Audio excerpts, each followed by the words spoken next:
Hello learners, कैसे हैं आप सभी। I hope you all are doing great. और कैसी चल रही है आप लोगों की तैयारी आरओ के लिए। आई होप बहुत अच्छी चल रही होगी।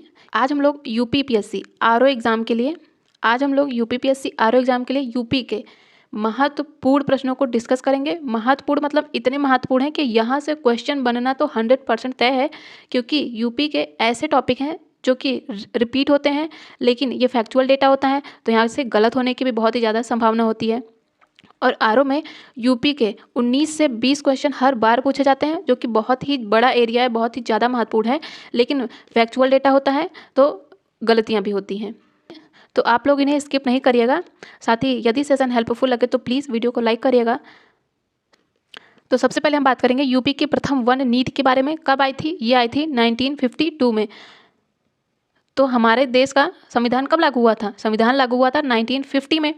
तो उसी के जस्ट कितने 2 साल बाद आती है यूपी की प्रथम वन नीति। तो हम लोग याद रख सकते हैं उसी से रिलेट करके।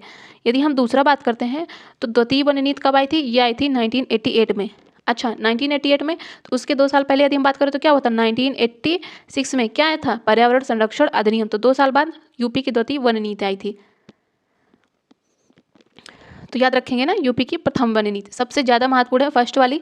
नेक्स्ट बात करेंगे उत्तर प्रदेश वन निगम की स्थापना कब होती है? ये होती है 25 नवंबर 1974 में। 74 में क्या आता है? जल प्रदूषण नियंत्रण एक्ट आता है। नेक्स्ट हम बात करेंगे ISFR 2021 के अनुसार यूपी का वनावरण कितना है? तो ये है 14817.89 वर्ग किलोमीटर। ये तो ज़्यादा संभावना नहीं है, लेकिन परसेंटेज का डेटा हमें याद रखना है कि जो कि ये कितना है, यूपी का जो भौगोलिक क्षेत्रफल है इसका कितना, ये है 6.15% है यूपी का वनावरण। तो याद रखेंगे इसे। नेक्स्ट बहुत महत्वपूर्ण है, बहुत बार यूपी में ऐसे फैक्चुअल डेटा पूछे गए हैं कि अति सघन वन का कुल क्षेत्रफल यूपी में कितना है? ये है 1.09%।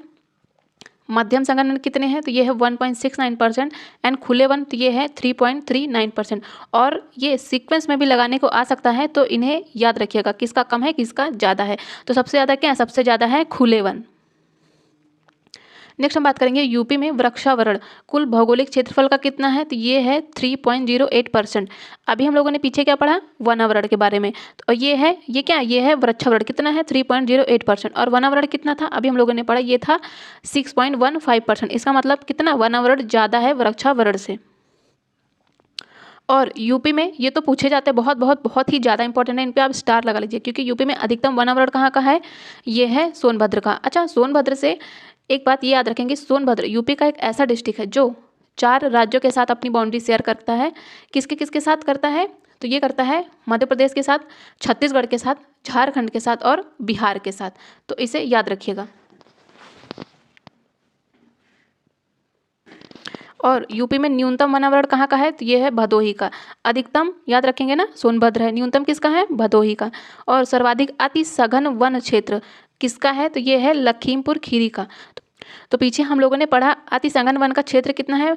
तो ये है 1.09%। और इसमें सबसे ज़्यादा कहाँ पे है? लखीमपुर खीरी में। दोनों को याद रखेंगे, क्योंकि दोनों स्टेटमेंट में पूछ सकता है अलग अलग कथन और कारण देके, तो इसे भी याद रखेंगे।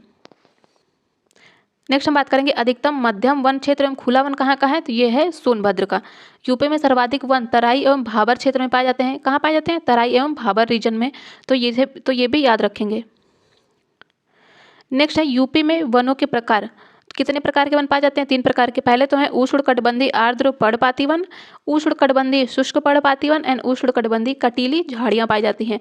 अच्छा, यदि आर्द्र पर्णपाती वन पाए जाते हैं तो कहाँ पाए जाते हैं? तो ये पाए जाते हैं तराई एवं भाबर रीजन में। और शुष्क वन कहाँ पाए जाएंगे? तो ये पूर्व, मध्य एवं पश्चिम के मैदानी क्षेत्र में पाए जाएंगे। तथा कटीली झाड़ियाँ तो दक्षिणी भागों में पाई जाती हैं। अब हम बात करेंगे अधिकतम वन क्षेत्र के प्रतिशतता वाले 5 जिलों के बारे में। कहाँ पे परसेंटेज के अनुसार अधिकतम वन है? तो इसमें है सबसे ज़्यादा सोनभद्र में, एंड सेकेंड पर है चंदौली, थर्ड पर है चित्रकूट, फिफ्थ पर है पीलीभीत एंड सिक्स पर है श्रावस्ती। पीलीभीत और श्रावस्ती को याद रखेंगे कि ये नेपाल के साथ अपनी बाउंड्री शेयर करता है। तो याद रहेगा ना, प्रतिशतता में सबसे ज़्यादा कौन है? टॉप पर है सोनभद्र है, सेकंड पर है चंदौली, फर्स्ट पर है सोनभद्र, सेकंड पर है चंदौली जो कि बिहार के साथ अपनी बाउंड्री शेयर करता है, थर्ड पर है चित्रकूट, फोर्थ पर है पीलीभीत एंड फिफ्थ पर है श्रावस्ती, और ये नेपाल के साथ अपनी बाउंड्री शेयर करते हैं। इंटरनेशनल बाउंड्री बहुत बार पूछा गया है, यूपी का महत्वपूर्ण है। अच्छा, अब हम बात करेंगे न्यूनतम वन क्षेत्र के प्रतिशतता वाले 5 जिले। तो अधिकतम में है तो हमने देख लिया, सबसे ज़्यादा था किसका, सोनभद्र का। न्यूनतम में बात करेंगे, सबसे कम किसका है, भदोही का है, एंड देन मैनपुरी का है, फिर देवरिया, फिर बदायूं, एंड देन मऊ। तो सबसे कम किसका है, भदोही, मैनपुरी, देवरिया, बदायूं, मऊ। किसका किसका है, भदोही सेकंड नंबर पर, मैनपुरी थर्ड पर, देवरिया फोर्थ पर, बदायूं एंड फिफ्थ पर मऊ। अब हम बात करेंगे अधिकतम वन क्षेत्रफल की। पहले हम लोगों ने देखा प्रतिशत में, अब देखेंगे क्षेत्रफल की। तो क्षेत्रफल में और प्रतिशत में दोनों में टॉप पर तो सोनभद्र ही है, लेकिन सेकंड पर स्थान चेंज हो गया, इसमें हो जाएगा क्या, लखीमपुर खीरी। थर्ड पर है मिर्जापुर, फोर्थ पर है पीलीभीत एंड फिफ्थ पर है चित्रकूट। न्यूनतम में बात करेंगे, न्यूनतम वन क्षेत्रफल वाले 5 जिले की, तो इसमें भी न्यूनतम में क्या है, भदोही है। प्रतिशत वाले में भी भदोही था, लेकिन यहाँ पे आ गया है मऊ सेकंड पर एंड मैनपुरी थर्ड पर। जबकि प्रतिशत में मैनपुरी क्या था, सेकंड पर था, और यहाँ पे फोर्थ पर आ गया है संत कबीर नगर एंड फिफ्थ पर आ गया है देवरिया। नेक्स्ट है यूपी का जो तराई क्षेत्र है, यहाँ पे रोवोल्फिया सर्पेंटाइना, वाइओला सर्पेंस तथा पोडोफाइलियम नामक औषधीय पौधे पाए जाते हैं। तो ये अलग से भी क्वेश्चन आ सकता है कि रोवोल्फिया सर्पेंटाइना क्या है, तो ये औषधीय पौधे हैं। कहाँ पाए जाते हैं, यूपी के तराई या भाबर रीजन में या दक्षिण में, तो ये पाए जाते हैं यूपी के तराई रीजन में। नेक्स्ट बात करेंगे बिरोजा और तारपीन। क्या है, बिरोजा और तारपीन का जो तेल है, इसकी प्राप्ति कहाँ से होती है, तो ये चीड़ वृक्ष के छाल से प्राप्त होती है। ये इंपॉर्टेंट है, छाल, कहाँ से, छाल से। कली, फूल, जड़, तना दे सकता है, लेकिन ये प्राप्त होती है छाल से। नेक्स्ट हम बात करेंगे यूपी का जो बुंदेलखंड और बघेलखंड क्षेत्र है, यहाँ पे कौन कौन से ढाक, सागौन, महुआ, सलाई, चिरौंजी तथा तेंदू के वृक्ष पाए जाते हैं। नेक्स्ट है वनों से संबंधित महत्वपूर्ण योजनाएं हैं। तो सबसे पहले आई थी सामाजिक वानिकी योजना, कब आई थी, 1979 में आई थी। नेक्स्ट है वेलहत्थी गांव, कहाँ का है ये, सोनभद्र का है, और ये यूपी का पहला वन ग्राम है। नेक्स्ट है सामूहिक बीमा योजना, कब आई थी, 1989-90 में लाई गई थी। किसके लिए थी ये, तो ये थी वन श्रमिकों के लिए। नेक्स्ट है यूपी में वन प्रशिक्षण संस्थान है, कहाँ पे, ये है कानपुर में। स्थापना कब की जाती है, 1988 में। और 1988 में ही क्या, द्वितीय वन नीति भी आती है यूपी की। नेक्स्ट है यूपी में संयुक्त वन प्रबंधन कब लाया गया था, 1992 में। 1992 में आता है प्रोजेक्ट हाथी भी, मतलब हाथी परियोजना लाई जाती है। राज्य वन अनुसंधान प्रयोगशाला की स्थापना की जाती है 1970 में कानपुर में, और इसी के 4 साल बाद उत्तर प्रदेश नव वन निगम की भी स्थापना की जाती है। अभी हम लोगों ने पढ़ा कब, 1974 में। नेक्स्ट है, और इसी से रिलेटेड है कि राज्य वन अनुसंधान प्रयोगशाला की तो 1993 में ही, इससे ही राज्य वन अनुसंधान संस्थान के रूप में जाना गया था।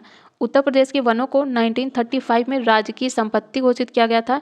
तथा यूपी में वन महोत्सव पूछा गया है, वन महोत्सव से क्वेश्चन आया है। तो यूपी में वन महोत्सव कब से मनाया जा रहा है, 1952 जुलाई से। कब, 1 से 7 जुलाई के बीच में। नेक्स्ट बहुत इंपॉर्टेंट है, यूपी के तराई क्षेत्र में कैसे प्रकार की घासें पाई जाती हैं, तो ये पाई जाती हैं सवाना प्रकार की घासें। नेक्स्ट है यूपी में चलाया गया था ऑपरेशन ग्रीन, कब चलाया गया था, 1 जुलाई 2001 को। किस लिए चलाया गया था, तो ये चलाया गया था यूपी में वृक्षावरण की वृद्धि करने के लिए। नेक्स्ट है हाईटेक नर्सरी, ये चलाया गया है यूपी में, किस लिए चलाया गया है, तो ये बरेली, पीलीभीत, बिजनौर, मेरठ, बदायूं और सहारनपुर। याद रखिएगा जिले पूछे जाते हैं तो इसमें आएगा टॉप पर क्या, पीलीभीत है, सेकंड पर बिजनौर, मेरठ, बदायूं और सहारनपुर। ये यूपी में वन क्षेत्र को बढ़ाने के लिए चलाया गया है इन डिस्ट्रिक्ट में। तो इसमें पूछ सकता है, 4 ऑप्शन देखिए इनमें से कौन नहीं है। तो सबसे पहले तो इसमें लखनऊ और प्रयागराज तो है नहीं, तो इनको हटा दीजिए। और इसमें बरेली है, पीलीभीत है, बिजनौर, मेरठ, बदायूं और सहारनपुर है। नेक्स्ट बात करेंगे वृक्षारोपण महाअभियान, बहुत महत्वपूर्ण है, 2023 में चलाया गया है। इसका डेटा महत्वपूर्ण है कि 35 करोड़ पौधों का रोपण करने के लिए चलाया गया है वृक्षारोपण महाअभियान। नेक्स्ट है यूपी के हरित आवरण को कब तक, 2026 से 27 तक कितना लाना है, 15% तक करने का लक्ष्य है। तो ये दोनों तो बहुत महत्वपूर्ण है। इसमें हो जाएगा 35 करोड़ पौधों का वृक्षारोपण करना, और यूपी के हरित आवरण को कितना, 15% करना है। कब से कब तक, 2026 से 27 तक।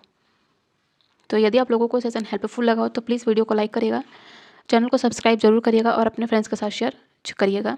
Thank you so much.